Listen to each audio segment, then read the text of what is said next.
ang kaniyang kapurihay manatili magpakailanman.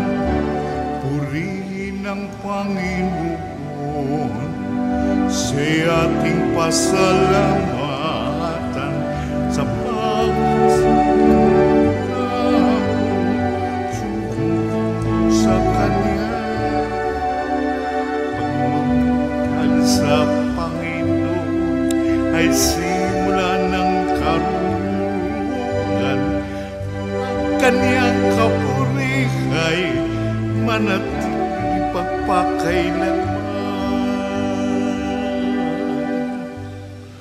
Sa ngalan ng Ama at ng Anak at ng Espiritu Santo. Ang pagpapala ng ating Panginoong Hesukristo, ang pag-ibig ng Diyos Ama, at ang pakikipagkaisa ng Espiritu Santo naway sumainyong lahat. At sumaiyo rin. Mga kapatid, aminin natin ating mga kasalanan upang tayo maging marapat gumanap sa banal na pagdiriwang. Inaamin ko sa makapangyarihang Diyos at sa inyo mga kapatid, na lubha akong nagkasala sa isip, sa salita at sa gawa, at sa aking pagkukulang. Kaya isinasamo ko sa mahal na Birhen Maria, sa lahat ng mga anghel at mga banal, at sa inyo mga kapatid, na ako'y ipanalangin sa Panginoong ating Diyos. Kaawaan tayo ng makapangyarihang Diyos, patawarin tayo sa ating mga kasalanan, at patnubayan tayo sa buhay na walang hanggan. Amen. Panginoon, kaawaan mo kami. Panginoon, kaawaan mo kami. Kristo, kaawaan mo kami. Kristo, kaawaan mo kami. Panginoon, kaawaan mo kami. Panginoon, kaawaan mo kami. Manalangin tayo. Ama naming makapangyarihan, tanang pinakamabuti iyong tinataglay. Gawin mong sa aming kaloob ay manuot ang pag-ibig sa iyong ngalang dakila at bantog, upang sa pag-unlad ng aming pagsunod sa pananampalatayang iyong ipinagkaloob, mapagyaman mo ang kabutihang iyong inihandog at ang iyong pinagyaman ay mapanatili mong lubos sa iyong pagsubaybay sa amin at pagkupkop sa pamamagitan ni Jesucristo kasama ng Espiritu Santo magpasawalang hanggan. Amen. Umupo. Pagbasa mula sa sulat ni Apostol San Pablo sa mga taga-Kolosas. Si Kristo ang larawan ng Diyos na di nakikita at siyang may kapangyarihan sa lahat ng nilikha. Sapagkat ang lahat ng nasa langit at nasa lupa, nakikita man o hindi, pati ang mga nagahari at namamahala, mga namumuno at may kapangyarihang spiritual, ay pawang nilikha ng Diyos sa pamamagitan niya at para sa Kanya. Siya'y una sa lahat at sa Kanyang nasalalay ang kaayusan ng lahat ng bagay. Siya ang ulo ng simbahan na Kanyang katawan. Siya ang una, ang panganay na anak, ang unang nabuhay na muli upang siya ang maging pinakadakila sa lahat ng bagay.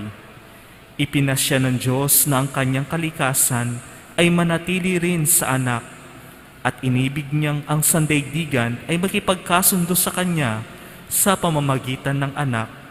Sa pamamagitan ng pagkamatay nito sa krus, nagkasundo nga ang Diyos at ang lahat ng nilikha sa langit at sa lupa. Ang salita ng Diyos. Salamat sa Diyos. Sa Panginooy dumulog upang papuri ihandog. Sa Panginooy dumulog upang papuri ihandog. Umawit sa kagalakan ang lahat ng mga bansa. Panginooy papurihan, paglingkuran siyang kusa. Lumapit sa harap niya at umawit na may tuwa. Sa Panginooy dumulog upang papuri ihandog. Ang Panginooy ating Diyos, ito'y dapat malaman. Tayo'y Kanya, Kanyang lahat, tayong lahat na nilalang. Lahat tayo'y bayan niya, kabilang sa Kanyang kawan. Sa Panginooy dumulog upang papuri ihandog. Pumasok ka sa Kanyang templo na ang puso'y nagdiriwang umaawit nagpupuri sa loob ng dakong banal. Purihin ang ngalan niya at siya'y pasalamatan. Sa Panginooy dumulog upang papuri ihandog. Mabuti ang Panginoon, pag-ibig niya'y walang hanggan. Siya'y Diyos na mabutit laging tapat kailanman. Sa Panginooy dumulog upang papuri ihandog. Tumayo po ang lahat. Hallelujah, Hallelujah, Kau, Panginoon, ang sanggaan, ang buhay at ang katotohanan.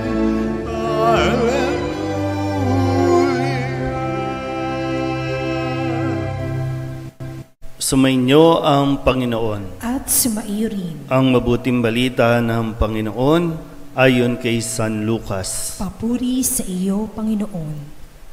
Noong panahong iyon, sinabi ng mga Pariseo at mga iskriba kay Jesus, ang mga alagad ni Juan ay malimit mag-ayuno at manalangin. Gayon din ang alagad ng mga Pariseo. Ngunit ang mga alagad mo'y patuloy ng pagkain at pag-inom. Sumagot si Jesus, pag-aayunuhin ba ninyo ang mga panauhin sa kasalan, samantalang kasama pa nila ang lalaking ikinasal? Kapag wala na ang ikinasal, saka pa lamang sila mag-aayuno. Sinabi rin niya sa kanila ang isang talinghaga, walang pumipiraso sa bagong damit upang itagpi sa luma. Kapag ginawa ito, masisira ang bagong damit at ang tagping bago ay hindi babagay sa damit na luma. Wala ring nagsisilid ng bagong alak sa lumang sisidlang balat. Kapag gayon ang ginawa, papuputukin ng bagong alak ang balat. Matatapon ang alak at masisira ang sisidlan. Sa bagong sisidlang balat, dapat ilagay ang bagong alak. At walang magkakagustong uminom ng bagong alak kapag nakainom na ng inimbak, sapagkat sasabihin niya, masarap ang inimbak. Ang mabuting balita ng Panginoon. Pinupuri ka namin, Panginoong Hesukristo. Isang magandang araw po sa inyong lahat. Ngayon po ay unang Biyernes para sa buwan ng Setyembre. At sa atin pong pagninilay sa patuloy na paggabay sa atin ni Kristo, ay tayo po'y pinaalalahanan ng mga bagay na dapat nating isabuhay. Mga bagay na dapat na baguhin, mga bagay na dapat na itama. Isa sa mahalagang haligi ng pananampalataya ng mga Hudyo ay ang pag-aayuno. So yung pagdarasal, paglilimos, at pag-aayuno o yung fasting na tinatawag. So importante po ito, talagang ino-observe nila ito noon. Sa atin naman, magpasa hanggang ngayon, lalo na kapag mga mahal na araw o Biyernes, Biyernes ngayon, ay hinihiling na tayo po ay mag-ayuno sa pamamagitan ng hindi pagkain ng karne o kaya naman ay pagbabawas ng pagkain. So nag-aayuno tayo para hindi lang para sa sarili natin kundi para sa ating kapwa. Kasi yung kaisipan nga, hindi ka mag-aayuno, so specifically, hindi ka bibili ng kung anuman pagkain o material, at yung bagay o yung matitipid mo sa pag-aayuno, yun ang maitutulong mo sa paglilimos. So mayroong kapupuntahan. Hindi pwedeng nag-ayuno ka lang. So baka nagpakyut ka lang yan. No? Pero dito nga, ang sinasabi ay itong mga Pariseo at Iskriba, dahil nga talagang nanggigigil sila kay Jesus at naghahanap sila ng butas o ng mga kamalian kay Jesus at sa kanyang mga alagad, isa ito sa kanilang kini-question. Bakit ang mga alagad ni Jesus hindi nag-aayuno? Yung alagad namin, kami, alagad ni Juan nag-aayuno, bakit kayo hindi? Yan. So ano bang gustong iparating nito sa atin? Walang mangyayari kung lagi mong ikukumpara ang ginagawa mo sa ginagawa ng iba. Sa ginagawa mo at hindi ginagawa ng iba. So napupunta lang sa wala yung pag-aayuno na ginagawa ng mga Pariseyo at Iskriba dahil lamang ito ay nagiging pakitang tao. Dahil dapat kung tayo po ay mag-aayuno, malinaw sa atin kung ano ang intensyon at ito ay nakakatulong sa atin maging mabuting tao sa ating kapwa. So, siguro magandang suriin din natin, no? Bahagi ng pag-aayuno o sakripisyo na ginagawa natin, itong pagising ng umaga. Umaga pa lang, kumakalagpag na kayo sa mga bahay ninyo, yung mga kasama ninyo sa bahay, tulog pa, ikaw nagbubusisi na. No? So, iwasan lang na baka mamaya nagiging pangit naman yung ugali natin kasi sa kagustuhan mo na simba ng umaga, napiperwisyo mo naman yung iba. Hindi lahat Hindi lahat gusto na magsimba ng umaga.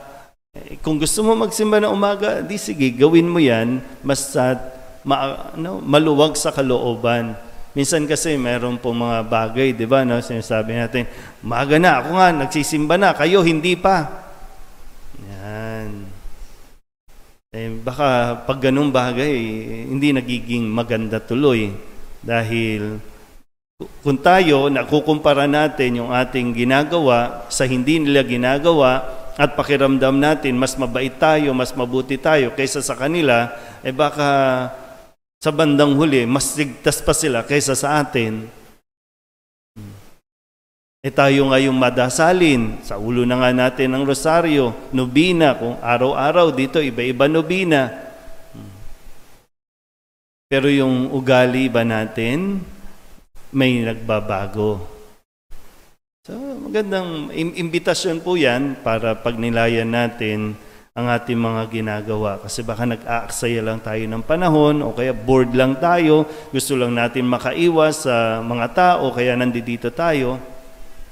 Dahil kada tapos ng misa, laging naroroon ang paalala na may misyon tayo. Misyon na maging mabuti sa ating kapwa. At magkaroon nawa ng bunga ang ating mga sakripisyong ginagawa. Amen? Nagsitayo po ang lahat.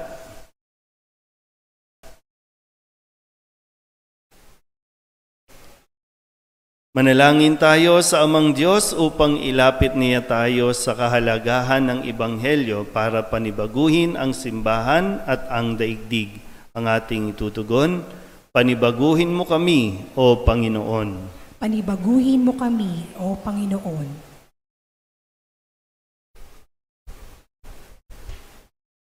Ang simbahan, ang bayan ng Diyos at mga pinuno nito, naway sundin ang pag-akay ng Espiritu Santo upang ipahayag sa mga tao ngayon ang walang kupas na wika ng Ebanghelyo.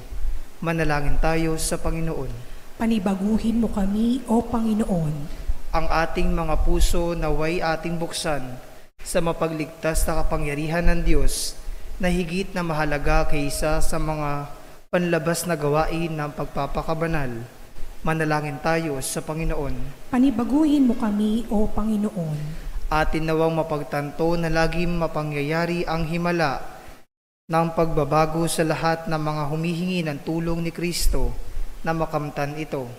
Manalangin tayo sa Panginoon. Panibaguhin mo kami, O Panginoon. Sa mga may sakit, naway magindaan tayo na mapagpagaling na kamay ng pagmamalasakit ni Kristo sa pamamagitan ng pagbibigay natin ng pagmamahal at kalingas sa kanila.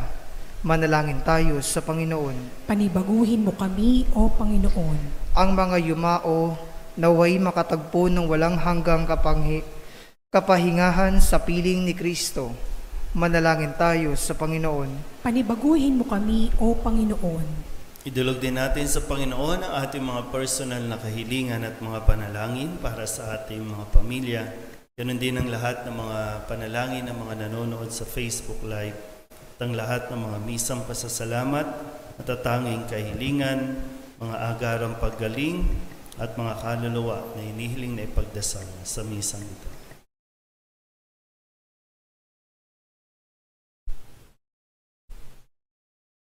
Ang lahat ng ito inihiling namin sa ngalan ni Kristo ang aming Panginoon. Amen.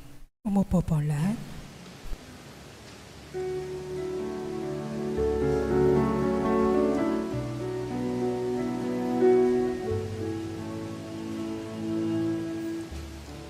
Panginoon,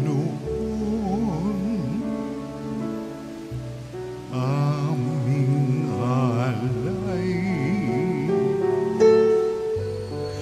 itong alay at tinapay sa altar mo.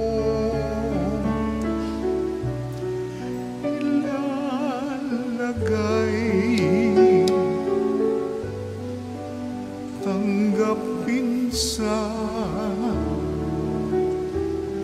iyong kamay.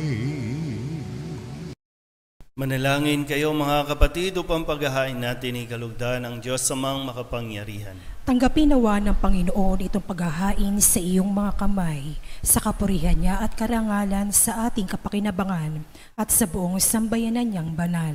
Ama naming lumikha, ang banal na paghahain ay lagi nawang magdulot ng iyong pagbabasbahas na sa amin tumutubos upang ang ginaganap mo sa aming pagdiriwang ay maging lubos na pagkakaloob ng iyong pagmamahal sa pamamagitan ni Jesucristo kasama ng Espiritu Santo magpasawalang hanggan. Amen. Sumainyo ang Panginoon. At sumaiyo rin. Itaas sa Diyos ang inyong puso at diwa. Itinaas na namin sa Panginoon. Pasalamatan natin ang Panginoong ating Diyos. Marapat na siya ay pasalamatan. Ama naming makapangyarihan, tunay nga marapat na ikaw ay aming pasalamatan sa pamamagitan ni Jesucristo na aming Panginoon. Siya ang salitang katuwang mo at kapiling noong ang lahat ng umiiral ay iyong likain. Siya'y sinugo mo para kami sa gipit palayain, kaya't siya'y kinalingan ng mahal na Birhen na naging kanyang inang totoo sa kapangyarihan ng Espiritu Santo. Inako niyang sundin ang loob mo at kamtin ang sambayan ng banal para sa iyo. Pinagtiisan niyang iunat sa krus ang kanyang mga kamay upang magwakas ang kamatayan at mahayag ang pagkabuhay. Kaya kaisa ng mga anghel na nagsisiawit ng papuri sa iyo nang walang humpay sa kalangitan, kami nagbubunyi sa iyong kadakilaan.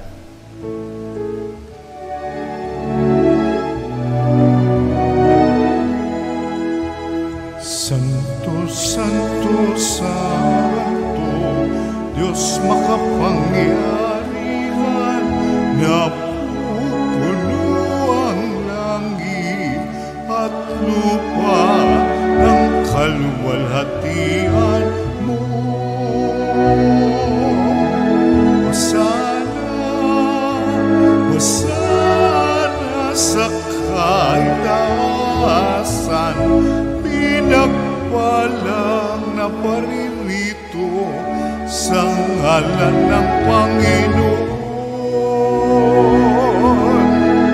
Hosana, Hosana sa kaitaasan.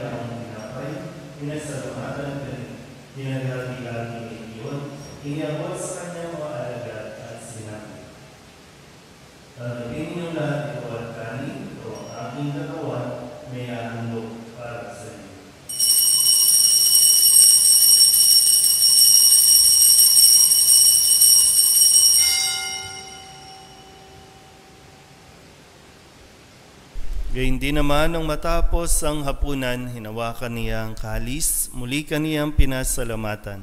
Iniabot niya ang kalis sa kanyang mga alagad at sinabi, "Tanggapin ninyong lahat ito at inumin. Ito ang kalis ng aking dugo, ng bago at walang hanggang tipan.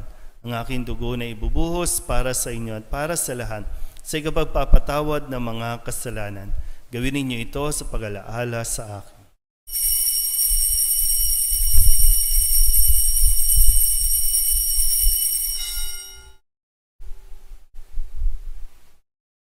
Ipagbunyi natin ang misteryo ng pananampalataya. Si Kristo'y namatay, si Kristo'y nabuhay, si Kristo'y babalik sa wakas ng panahon. Ama, ginagawa namin ngayon ang pag-alaala sa pagkamatay at muling pagkabuhay ng iyong anak, kaya tiniaalay namin sa iyo ang tinapay na nagbibigay buhay at ang kalis na nagkakaloob ng kaligtasan. Kami napapasalamat dahil kami iyong minarapat na tumayo sa harap mo para maglingkod sa iyo. Isinasamo namin kami magsasalo-salo sa katawan at dugo ni Kristo ay mabuklod sa pagkakaisa sa pamamagitan ng Espiritu Santo. Ama, lingapin mo ang iyong simbahang laganap sa buong daigdig. Puspusin mo kami sa pag-ibig, kaysa ni Francisco na aming Papa at ni Jose na aming Obispo at ng Tanang Kaparian. Alalahanin mo rin ang mga kapatid naming nahimlay na may pag-asang sila'y muling mabubuhay, gayon din ang lahat ng mga pumanaw. Kawaan mo sila at patuloyin sa iyong kaliwanagan. Kawaan mo at pagindapating kaming lahat na makasalo sa iyong buhay na walang wakas. Kaysa ng mahal na Birhen Maria na ina ng Diyos, ng kabiyak ng puso niyang si San Jose, kaysa ng mga apostol at ng lahat ng mga banal na namuhay dito sa daigdig ng kalugod-lugod sa iyo. May pagdiwang nawa namin ang papupuri at kirarangal mo sa pamamagitan ng iyong anak na aming Panginoong Hesukristo. Sa pamamagitan ni Kristo, kasama niya at sa Kanya, ang lahat ng parangal at papuri ay sa iyo, Diyos Amang makapangyarihan, kasama ng Espiritu Santo, magpasawalang hanggan. Amen.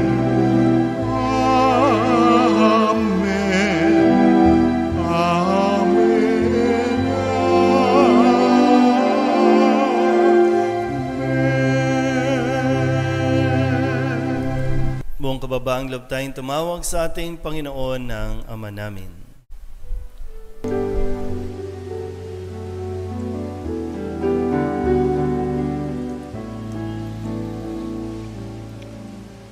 Ama namin, sumasalangit ka, sambahin ang ngalan mo. Mapasa amin ang kaharian mo, sundin ang loob mo. Dito sa lupa, para nang sa langit, bigyan mo po kami ngayon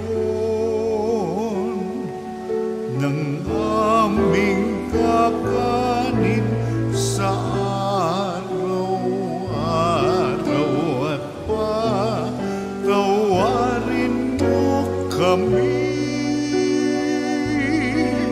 sa aming mga sala, para ng pagpapatawad namin sa nagkakasala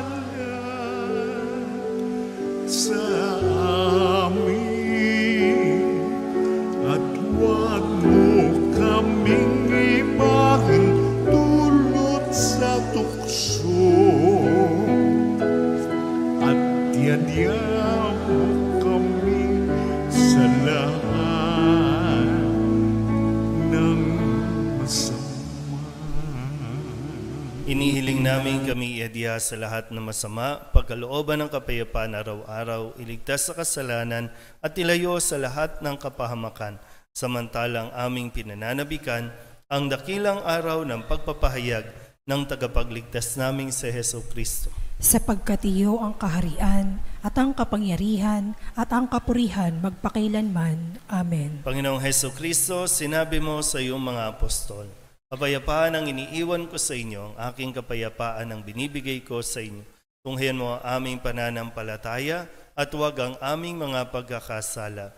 Pagkalooban mo kami ng kapayapaan at pagkakaisa ayon sa iyong kalooban, kasama ng Espiritu Santo, magpasawalang hanggan. Amen. Ang kapayapaan ng Panginoon ay laging sumainyo. At sumaiyo rin. Pagbigayan po tayo ng kapayapaan sa isa't isa.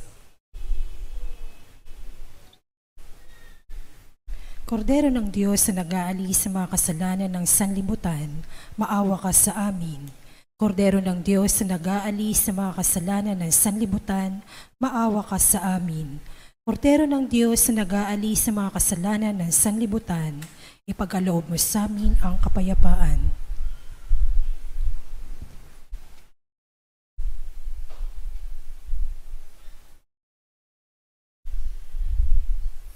Ito ang kordero ng Diyos. Ito ang nag-aalis ng kasalanan ng sanlibutan. Mapalad ang mga inaanyayahan sa kanyang piging. Panginoon, hindi ako karapat-dapat na magpatuloy sa iyo, ngunit sa isang salita mo lamang ay gagaling na ako. Katawan ni Kristo, Amen.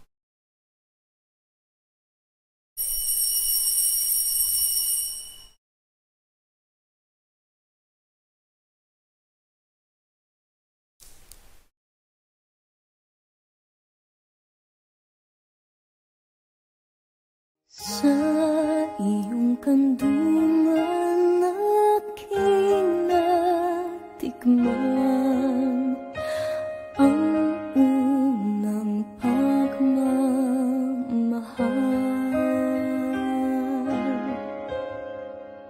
Kahit musmus pa, nariyan ka na, kapiling ka aking ina.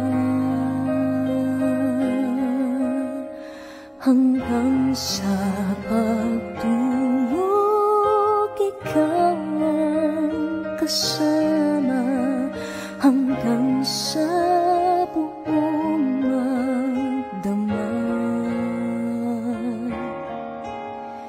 ipinakihilin ang butihing nanay, ang kaniyang punsong mahal. Kahit kailan, kahit saan, laman ka ng alaala. Tanging bituin sa aking langit, tanging puso sa tipi, yun ang sinisinta, Santa Maria. Di ba, Jesus ko, ikaw ang buhay ng kaluluwa at katawan. Walang katulad na kaligayahan ang sa puso'y niya naramdaman. Wala akong takot pagkat ikaw ay nariyan. Alam ko rin ako ay di mo pababayaan. Mayroon pa ba kaya akong dapat pangambahan maliban sa aking mga pagkukulang?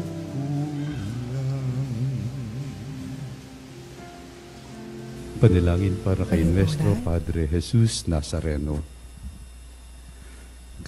Katamis-tamisang naming mahal na Poong Jesus Nazareno, Diyos at manunubos ko, na naglalakbay sa Kalbaryong pasan-pasan mo ang krus na nagpagpapakuan sa iyo.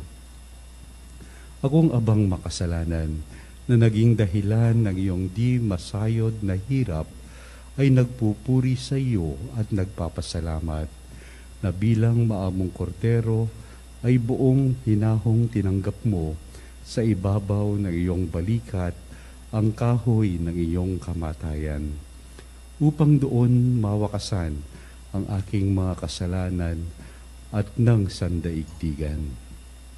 Patawarin mo ako, o butihing Jesus, inaamin ko ang aking mga sala at ako'y nananalig na dahil sa kabutihan mong walang kahulilip, ay hugasan mo ng iyong dugo. Iniibig kita ng higit sa lahat ng bagay. Ipinangangako na ako'y magiging matapat hanggang sa oras ng aking kamatayan.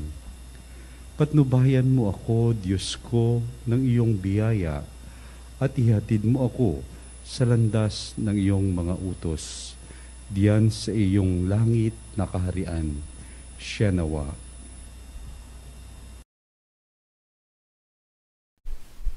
Manalangin tayo. Ama naming mapagmahal, kaming nagsalo-salo sa pagkain mong bigay, ay may hiling ng lakas mong inilalaan upang ang kagandahang loob namin madagdagan sa paglilingkod namin sa iyong kadakilaan na nagpapaalab sa pag-ibig namin sa kapwa-tao sa pamamagitan ni Jesucristo kasama ng Espiritu Santo magpasawalang hanggan. Amen. Sumainyo ang Panginoon. At sumaiyo rin. At papalain kayo ng makapangyarihang Diyos, Ama at Anak at Espiritu Santo. Amen. Tapos ang banal na misa, humayo tayo sa kapayapaan ni Kristo. Salamat sa Diyos. Magandang umaga.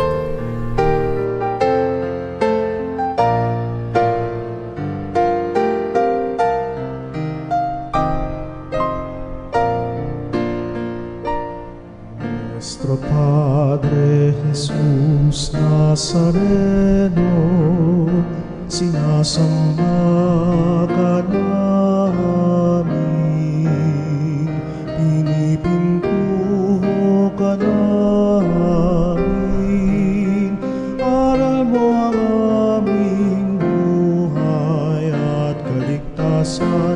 Nuestro Padre Jesus Nazareno, iligtas mo kami sa kamatayan. Ang krus mong kinamatayan ay sagisag ng aming kaligtasan.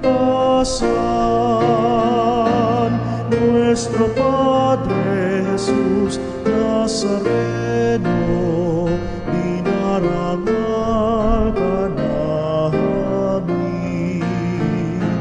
Nuestro Padre Jesus Nazareno, minulwalhati ka namin.